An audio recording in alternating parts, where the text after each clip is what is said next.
podpisom Primoža Rogliča. Ja, to je pa posebno, to smo prišli pa mi v Zagorje, po Štajersko, ne. Čeprav Zagorjani se imajo tudi za Štajerce, to sprav vedno po Štajersko. Ja, seveda, prišli smo pozdraviti šampiona iz Vuelte, Španija, prvaka. In pač smo se opazili, videli ali poslikali in njegova žena je bila tako zelo prijazna do mene skozi in je pristopila in sem dobil tako lepo darilo, majica šampiona in krigliček, ki ga nima s sabo, pol-litrski. Pa glih krigl je najbolj pomembna. Je pomembna, samo veš kaj, meni lahko žalci zameri, zato malo ni fontano pivo, veš, imamo drugačne krigličke. Sam veš kaj, mislim, da Rogličev krigl se ne bi mogel primerjati za žalsko fontano. Je pa zato je pa to za doma. No, res. Mogoče vam ga pa drugič prinesem pokazati, pa da vidite, kako izgleda.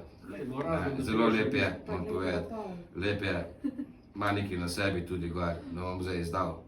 Ker če vse izdam, pa ne bo več, ne bo vam zanimivo za Kak pogled. firbec nam vzbujil zdaj, kdaj prije spet? Ja, to se bomo pa zmenili, ne bomo videli, kako bo cajt, ne, zdaj odvisno, kako bomo mi v Franciji preživeli, bo rdeča cona šla mimo nas in to je to. Če bo šlo, ni problema, lahko hitro se vidimo, če bo imela željo, lahko povemo malo izkušnje, kako je bilo v Franciji, tako da ni problema. Mi smo našega fanta Jana preimenovali v Žana, pa sva ga poslala gor, prejle iz Budimpešte leto. Mogoče pa bo Jean-Pierre, ne. Jean-Pierre Lukač. Radio Fantasy.